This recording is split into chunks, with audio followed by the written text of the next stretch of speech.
Muy buenas noches y bienvenidos al cierre de Wall Street. A estas horas hablando John Kirby, hablando a la Casa Blanca y explicando determinadas cuestiones.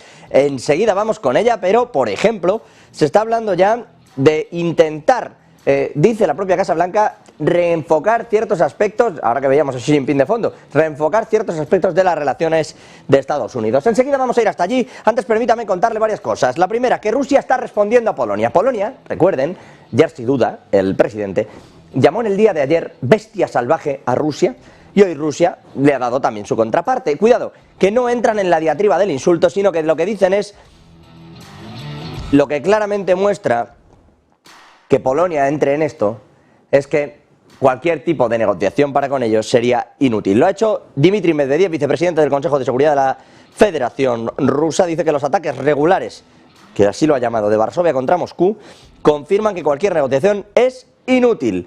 Luego ha dicho alguna cosa más subida de tono, pero es verdad que no, habla de qué se hace con determinadas cuestiones cuando te llaman bestia salvaje, pero insisto, no vamos nosotros a escalar esa parte del insulto. Lo cierto es que Rusia lo que dice es evidente que no están por negociar. Digan lo que digan, Polonia no está en eso, si no, no estaría en este mismo punto diplomáticamente hablando para con nosotros. Y con esa contraparte, esto en el lado ruso, en la parte de Ucrania, el ministro de Defensa ha dicho hoy que quiere una fórmula para que Ucrania entre en la OTAN ya, en la próxima cumbre de Vilna, para ser más exacto. Oteskil Reznikov, dice que espera que Kiev reciba una señal clara y una fórmula para convertirse en miembro de la OTAN en la próxima cumbre de Vilna. Esto es el mes que viene. Lo digo para que en muchas ocasiones se hablaba de cuándo se planea que entre en Europa, cuándo se va a entrar en la OTAN. Ya saben que la Eurocámara mandó una carta precisamente a la OTAN invitando a que se uniera ya directamente, que la adhesión de Ucrania se produjera de forma inmediata. Es una forma en la que Europa cree que se puede acabar con el conflicto, en tanto que creen a su vez que Rusia no lo escalará si finalmente Ucrania pasa a ser miembro de la OTAN. Por ver está. La realidad de momento es que eso no se está produciendo y que Ucrania teme que si se alarga demasiado, evidentemente lo que tenga son problemas internos. Así que está pidiendo su ministro de Defensa que haya una señal clara, una muestra de afecto, una mano tendida para la próxima reunión de la OTAN en Vilna, que insisto será el próximo mes. En concreto ha dicho: espero que nos den una señal y una fórmula clara y comprensible para que obviamente nos convirtamos en miembros de la OTAN. Esto será el mes que viene. Entre tanto, insisto, ahora vamos a Estados Unidos. Entre tanto, Estados Unidos está, hoy ha recibido, en la tarde de ayer, pero hoy seguía en esa visita presidencial Narendra Modi, el presidente de India, en Estados Unidos, en Washington, donde ha sido recibido entre otros por Joe Biden. Y, ojo, al giro que va a dar todo esto. A Estados Unidos le molesta particularmente que algunos países no hayan condenado la guerra. Le molesta que no le condenen a Rusia todos.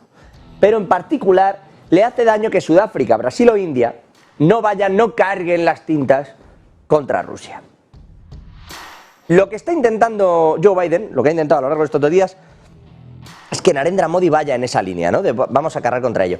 Y todo lo que ha sacado es la promesa de asistencia, ojo a esto, a una suerte de reunión secreta.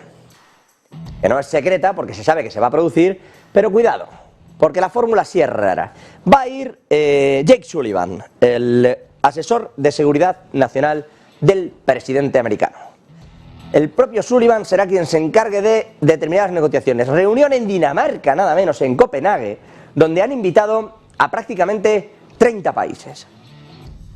La mayor parte de ellos, países que no han condenado a Rusia por o tras la agresión que considera Estados Unidos hecha a Ucrania.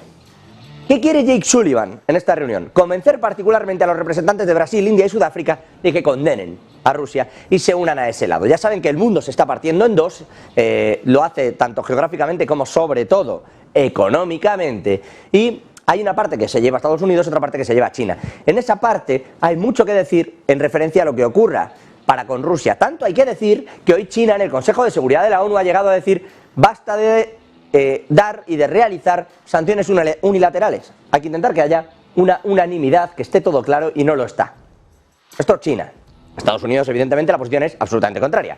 Y lo que quiere Jake Sullivan es convencer a India, Sudáfrica y a Rusia, particularmente, aunque a muchos otros, de que condenen lo que está ocurriendo en Ucrania y que condenen particularmente no la violencia de forma etérea, sino a Rusia por lo que está realizando. Unas conversaciones que están siendo organizadas por Ucrania y que son para discutir, dicen, los principios básicos de la paz. Y bajo ese paraguas, muchos de estos países han accedido a ir a la reunión, en aras de esa búsqueda de la paz, de ese frenar el conflicto. Insisto, por eso les contábamos al principio esa parte de que Rusia en realidad no ve a Polonia, por ejemplo, negociando la paz. Pero es verdad que hay otros que sí que están muy metidos en este asunto. Se considera una reunión informal, no una cumbre, y es verdad, en todo caso, que por supuesto no va a haber rueda de prensa ni comunicado al respecto. Por eso les decía yo que no es secreta, porque se ha comunicado, porque todo el mundo sabe que esto se está produciendo, pero Jake Sullivan está hablando, intentando hablar a lo largo de estos días, desde hoy y a lo largo del fin de semana, seguramente continuarán los encuentros en Copenhague, con distintos miembros de estos países, asesores de seguridad, tratando de buscar un camino, una solución. Ojo, porque parece en realidad, más allá de la guerra, de esa famosa contraofensiva, si funciona o no funciona y cómo está yendo todo, parece que es claro que hay un camino que claramente se están orientando muchas de las partes a intentar terminar con esto. No sé de qué forma, pero empieza a haber muchas partes interesadas porque incluso Estados Unidos organiza ya reuniones para esto. Cuando en su momento, como han incluso trasladado desde el gabinete del Kremlin, en su momento había casi firmado una paz que no se firmó precisamente porque Reino Unido se interpuso, le dijo a Ucrania que no era el momento, etcétera, etcétera. Bueno, más allá de todo esto, la realidad es que se están produciendo acercamientos. En lo puramente armamentístico, dos asuntos. El primero, que Israel ha presentado un sistema antimisiles capaz de neutralizar, dice, misiles que vuelen hasta 10 veces la velocidad del sonido. La empresa de defensa israelí Rafael ha presentado ese misil, se llama Skysonic, en una exhibición que ha hecho en Le Bourget. Y ojo, no confundir con el hecho de que se puedan interceptar esos famosos misiles hipersónicos. Aquí nos han explicado alguna vez, lo han hecho expertos en esta materia, como por ejemplo Miguel Ángel Temprano, que no es lo mismo el misil hipersónico que los Kinsal famosos de Rusia, que aunque tienen esa capacidad de velocidad, no tienen los cambios de trayectoria y orientación, y entonces, hombre, es muy complicado, pero se pueden interceptar. En esta línea parece que ese nuevo sistema israelí está yendo un pasito más allá en cuanto a la capacidad real de interceptar este tipo de misiles. Y otro asunto, ya trasladándonos a Europa, tiene que ver con Alemania.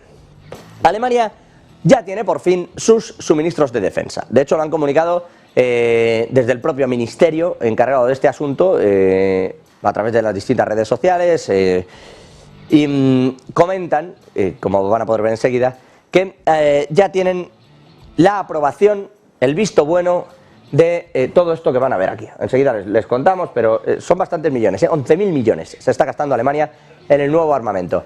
Les digo, lo que están haciendo aquí es adelantar una decisión próxima, que viene apenas la semana que viene, de los legisladores alemanes, que lo que van es a aprobar esos 11.000 millones para, ojo, comprar 60 helicópteros Chinook de Boeing, 3 embarcaciones de vigilancia marítima, más de 11.000 millones, insisto, según personas familiarizadas con este asunto y según el propio ministerio. La coalición de gobierno de Olaf Scholz solicita además 7.000 millones para esos 60 helicópteros, junto con otros 750 adicionales para la infraestructura y mantenimiento, además los nuevos sistemas antimisiles, y ha solicitado permiso para aumentar los fondos asignados para los 3 barcos que se han fabricado por NVB, BV y KG, todos ellos relacionados de alguna manera, por cierto, con la fabricante de tanques, con Rheinmetall.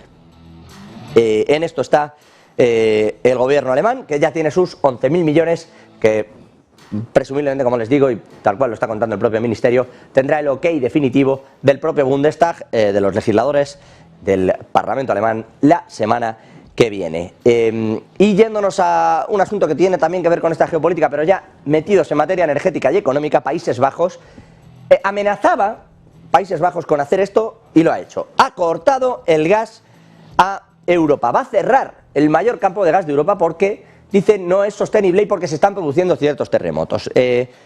Van a cerrar esos grifos en el campo de gas más grande de Europa. Lo harán a partir del 1 de octubre. Dicen que es que hay terremotos, a pesar de las preocupaciones energéticas globales, dicen que no son asumibles y que ese almacén de gas por debajo no está resultando, que cada vez que lo pasan por ahí, los residentes que viven cerca de Groningen se han quejado. Llevan 20 años quejándose de esto y era una de las promesas del Ejecutivo acabar con este asunto, y por más que llegue en un muy mal momento, va a cerrar Países Bajos el mayor campo de gas de Europa. Dice textualmente el ministro de Industrias Extractivas, que se llama, y lo ha dicho textual él, realmente estamos cerrando el grifo. Y fin.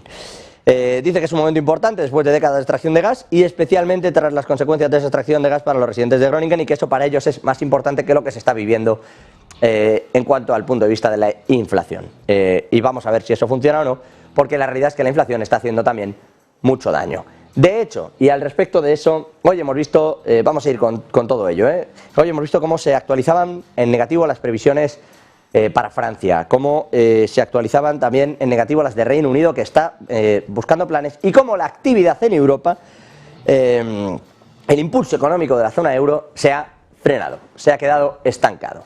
Dicen desde JP Morgan, también lo comentaba Goldman esta misma mañana, que esto en realidad es una bajada que se esperaba que ya diera la vuelta, que no llegase a caer.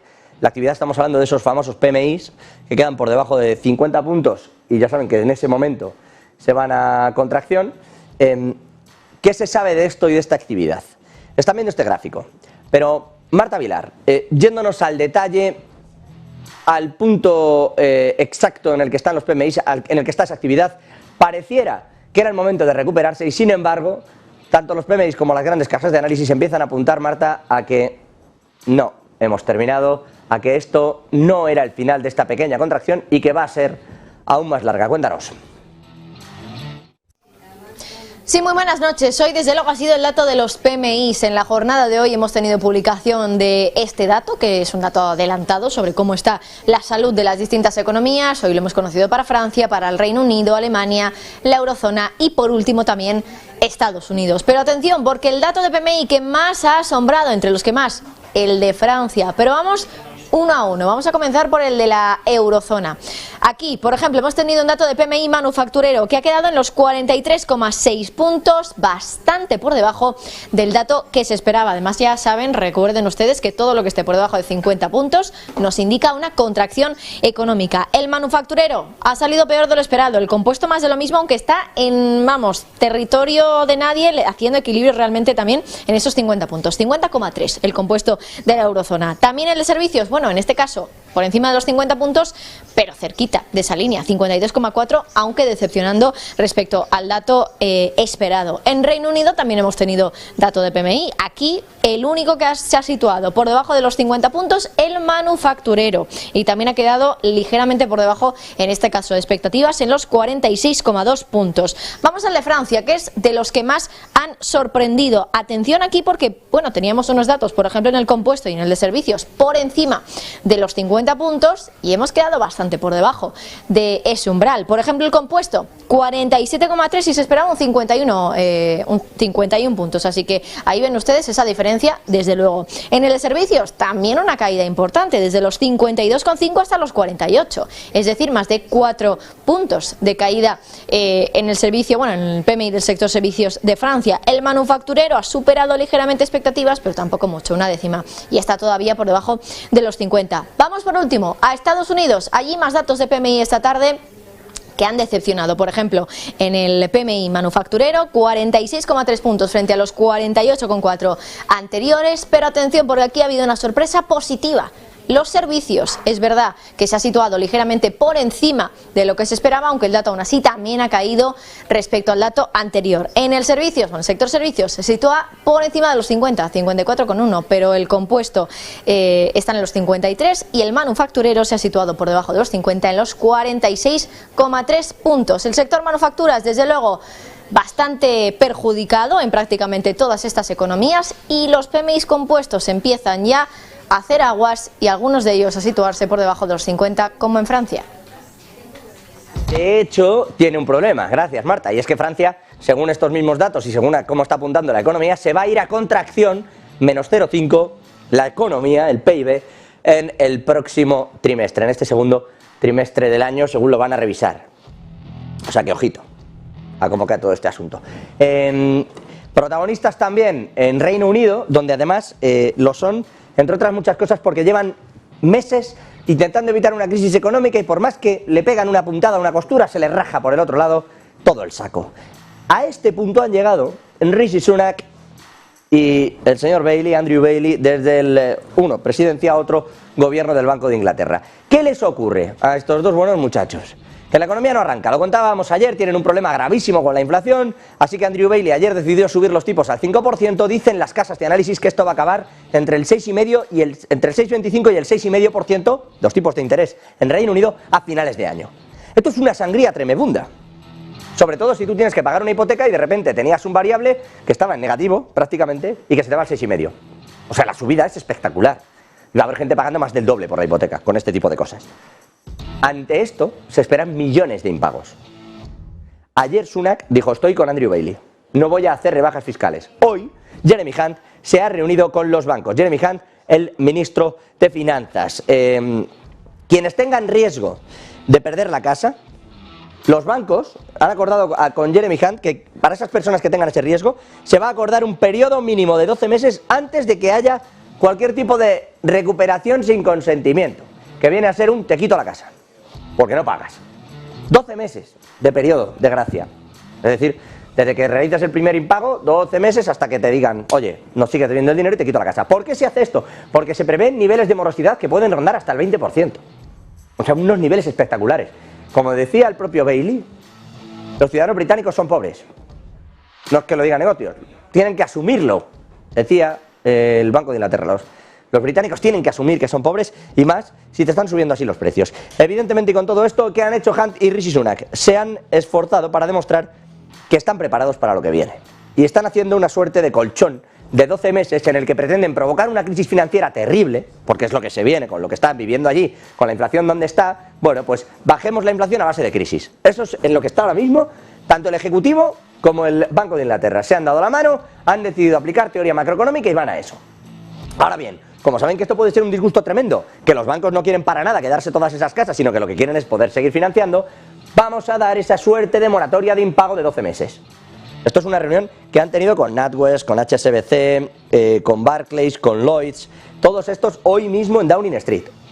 Y todos estos han accedido, ¿vale? Controlemos ese ritmo de hipotecas, cedamos en el impago, porque saben que durante el próximo año se va a pasar muy mal en Reino Unido. Y la idea es, vale, que lo pasen muy mal, que no se preocupen, aunque tengan que seguir pagando, porque no puedes dejarte todos los pagos atrasados, por la casa, que puedan seguir tirando, y que cuando quieran atender los pagos de la casa, la inflación ya haya bajado. Esa es la idea mágica de estos muchachos. Vamos a ver si les funciona a Andrew Bailey y a Rishi Sunak y a Jeremy Hunt esta idea, y vamos a ver si lo consiguen. Insisto, los tipos en Reino Unido se pueden ir al 6,5 a finales de año según distintas casas de análisis. El consenso está en el 6,25, o sea que ahí va la cosa. Esto en Reino Unido. Otro de los protagonistas, porque tiene elecciones este domingo, es Grecia. Javier Luengo, ojito, porque de Grecia se ha hablado mucho y muy mal durante muchos años, después de la crisis financiera, y tiene como ese punto de devolvérselo, podría recuperar el grado de inversión. ¿Cómo están allí las cosas? ¿Qué se está diciendo? ¿Y cómo se va a vivir el fin de semana, Javi? Muy buenas noches. Sí, ¿qué tal? Muy buenas. Y es que 13 años después, Grecia busca soltar el lastre de los bonos basura que se le impusieron durante aquella crisis de deuda soberana que amenazaban incluso con sacar al país de la zona euro. Y todo se va a decidir si Grecia recupera o no, si los bonos helenos, los que emite el gobierno de Atenas, recuperan o no el investment grade, según las agencias de calificación. Todo se decidirá este mismo domingo. ¿Qué sucede? Que en segunda vuelta vuelven los griegos a las urnas a decidir este 25 de junio lo que más o menos dijeron en mayo, y es que Kyriakos Mitsotakis, el conservador, siga siendo el primer ministro del país. Fue entonces cuando hubo un problema, y es que no se pusieron de acuerdo para formar gobierno, y los diputados de Kyriakos Mitsotakis no eran suficientes como para asegurar la investidura. Ahora a lo que van es a esto, a asegurarse que se mantendrán dentro del palacio presidencial heleno los de Mitsotakis, y por lo tanto la estabilidad y la ortodoxia económica en Grecia van a seguir siendo la marca de la casa, con los dictados que llegan desde Bruselas o desde el Banco Central Europeo. ¿Cómo va a suceder?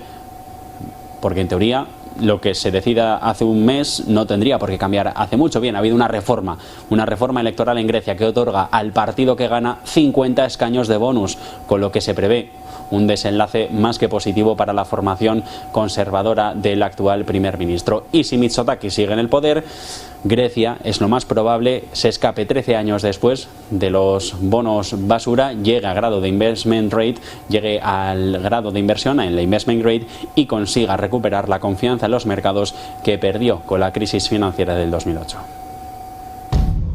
Gracias, Javi. Este es otro de sus asuntos del día, les decía, aquí en Europa, donde, insisto, el protagonismo se lo estaba llevando Reino Unido. Si me permiten, ahora sí, Sergio, que estaba a la espera y vamos a aprovechar para cuadrarlo con todo esto.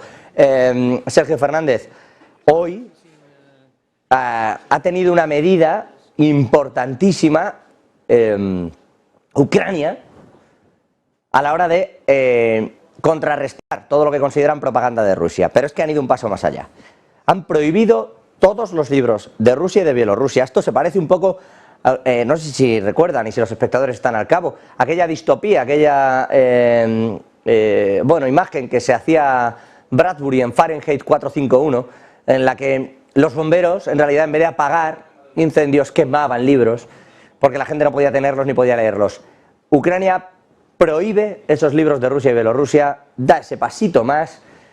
Exactamente cómo ha sido esta medida que está pasando. Sergio, cuéntanos. Muy buenas, José. Pues tú que eres muy leído, seguro que conoces la historia del libro de Fahrenheit 451. Después fue también una película que básicamente, para poner en contexto a los espectadores, lo que hablaba, la historia que contaba eran unos bomberos que se dedicaban a quemar libros en Ucrania.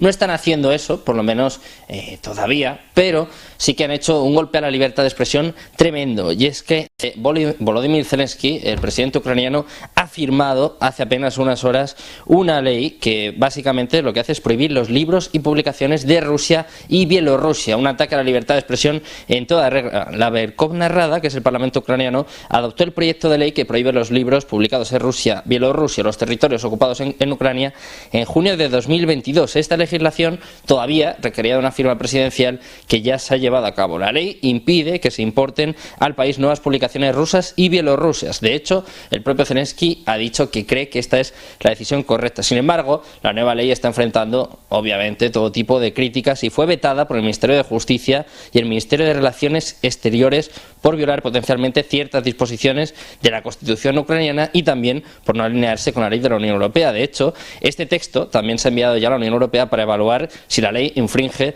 los derechos de las minorías y los idiomas. Sin embargo, Ucrania, al mismo tiempo, sigue instando a las autoridades europeas para acelerar la entrada del país, de Ucrania, en la Unión Europea, lo que ahora podría complicarse aún más con este último movimiento. Los propios medios nacionales ucranianos están preocupados, están señalando que esto puede ser un obstáculo muy importante para la entrada de Ucrania dentro de la Unión Europea. Un factor impulsor clave que desató la guerra civil en Donbass desde 2014 fue precisamente la represión de Kiev contra el idioma y la cultura rusa, que afectó a muchos millones de ucranianos y que también está afectando a día de hoy, prácticamente 10 años después. Crimea, ahora controlada por Rusia, incluso grandes extensiones de Ucrania tienen poblaciones que hablan ruso como primera y única lengua. Por tanto, teniendo en cuenta todo esto, pues es un ataque a la libertad de expresión tremendo por parte de Volodymyr Zelensky, que bueno, pues se queja y mucho, hace constantes alusiones a Rusia y ahora mismo pues está siendo el primero que coarta la libertad de expresión, la libertad de prensa y la libertad de publicación en el país ucraniano después de haber firmado esta ley sin precedentes.